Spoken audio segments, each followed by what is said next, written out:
700 meters, slight right onto Crowchild Trail.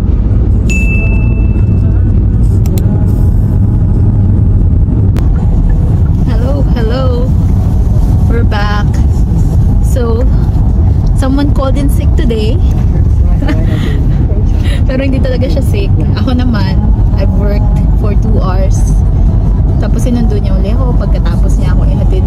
Kasi nag-work ako. Kailangan natin ng $1. Pero saan tayo pupunta ngayon, baby? Appointment sa ENT. Yeah, meron kaming appointment sa ENT. Hindi pala kami, siya lang may appointment sa ENT. So sinamahan ko lang siya. Sasamahan ko lang siya. So punta tayo din ngayon. On the way kami. Baka may isip niyo sa tenga or sa kung saan. Hindi, actually, none of those. Malinis. Ang weird. Araw-araw. Baka may kailangan ng ENT, hindi ako. So, ano kami ngayon? Papunta kami. Grabe ang ulan. Hindi ko alam kung nasa forecast ba ito kanina, pero hindi ko napansin. Paglabas ko ng office, ang ulan na lang, tapos ang dilim na. So, ewan. Ang ganda talaga ng weather. 4 seasons in a day. Wow. Bakit nga ba kami papunta sa ENT ngayon? So, last month, actually, or last 2 months, nagpunta kami sa doktor for annual check-up. Ngayon, may concern kasi siya dahil meron siya ditong laso or parang blister na hindi nag-heal kasi ilang beses na niya nakagat. So, parang, alam mo yung repetitive trauma dun sa labi niya sa loob, sa inner part. Ano na siya, parang nag-keloid na siya, nagkaroon na siya ng nag-lump, mumbok na siya. So, nababother siya doon. Hindi naman daw masakit minsan, pero minsan may times na uncomfortable siya. Tapos, may times din na parang pumuputok siya. Tapos, hindi ko alam kung pas ba yun or what, pero parang may nararamdaman daw siya ng liquid. So, ang sabi ng doktor nung pumunta kami sa annual check-up is better get it checked kasi gusto niya makasigurado na it's not tumor or anything. So, nirefer niya kami sa ENT. Tapos, a week after, bumalik kami sa doktor. Akala nga namin talaga is wala lang. Wala kasing kumakontak sa kanya for appointment. Sabi namin, Dok, bakit po wala pong update about dun sa appointment? So, sabi niya, usually they will get to you within 4 months daw. Sabi ko, oh my God, ganun pala katagal. So, sabi ko, okay, sige.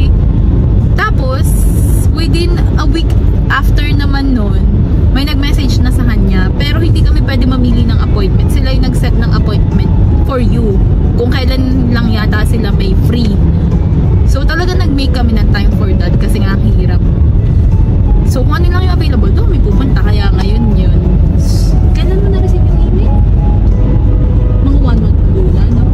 Tapos, yun, a month after yung, available. 100 meters, the destination is on your right. Pangalan? ENT. Nasaan? Doktor ano? Ito, Calgary Ear Center baka. Ito kaya yun? For integrative You have arrived at your hearing destination. health. Your route guidance is finished. 2 hour max. Dito na yata tayo.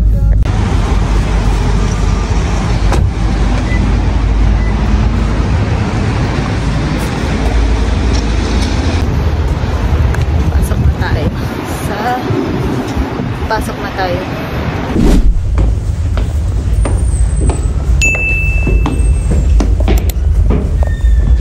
Pangalan to?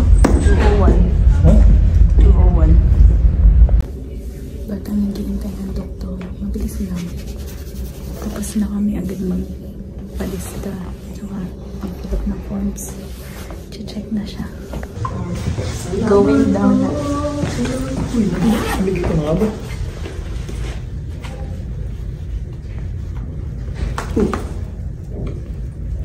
Dito na. Let's go. Makabalik na tayo ng sasakyan. So literally, salamat Doc, walang bayad. Yan. Sabi naman ni Doc, nothing to worry about daw. Parang may trapped mucus lang daw doon. Kaya every now and then, bumabalik siya. So, ang kailangan lang gawin is scrape out siya, lahat. Tapos, tatahiin siya kasi hiwain para makuha yung mucus so, sa loob. dapat pala, Ilabas ko siya. Huwag na, ba't ikaw gagawa? Hindi ka naman professional. Hindi. Pag dumugot na kagat, sana nilabas ko na lang lahat. Hindi mo maubos yun. Baka gaganunin niya sa ilalim. Anyways, Grabe. hindi pa kami nakapag-appointment nung next, pero baka daw more likely next month yun, sabi ni Doc, kasi sa ibang clinic niya daw ginagawa yun. So, usually daw, sinasabay-sabay niya. Ayun, maghintay na lang kami ng tawag ng secretary for another appointment. So, next agenda for the day ay maggagas tayo sa Costco. Kasi ang mura dito sa Heritage. Magkano na lang gas sa Costco Heritage? Ang lapit na lang pala. Uy, Yun, nakatapat. magkano na ang gas sa Costco Heritage? Sabi ay... Ay, tumaas! Tumaas! Kaninang morning, 97 cents yan. Tapos, parang anong kami kasi, oh, grabe. Like, nung dumating kami, 1.17 yata hindi siya. namin naabutan. Hindi pa namin abutan ng less than $1 ang. At hindi namin naabutan na naman. Ayun, hindi kami nakapagpalagay. So, nakakatawa. Bago kami mag-exit papunta sa main highway, nag-isip kami saan kakain. Tapos sabi niya, tingnan mo nga saan pinakamalapit na Kinjo. Tapos pagtingin namin, nandun lang pala sa tabi namin. Nasa kanto na. Ayan o. Ayan yung Kinjo. So, punta muna kami dyan. Kain lang kami ng konti. Di pa kasi siya nag-breakfast. Ako naman, nag-muffin lang.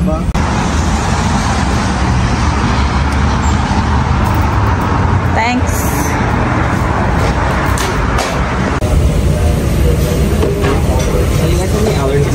Yan yung mga nakuha natin. So, blue plates are $2.99 each for the first 2 plates kada tao. This is complimentary. Ito, kasi first time namin dito. Okay. Oops. Aside from that, order siya ng karage at takoyaki.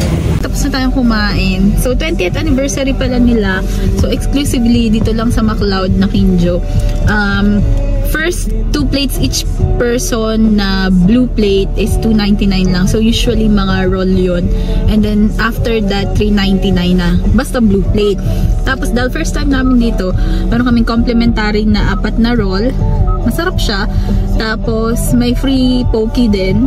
And then, ayun, okay naman siya overall. Except sa, dito lang pala sa location na to is wala silang ramen, chicken, and ano yung isa ba? Ramen and chicken. Hindi, may isa pa. Ramen and chicken. Anyways, yun. Punta na kami sa gasoline station.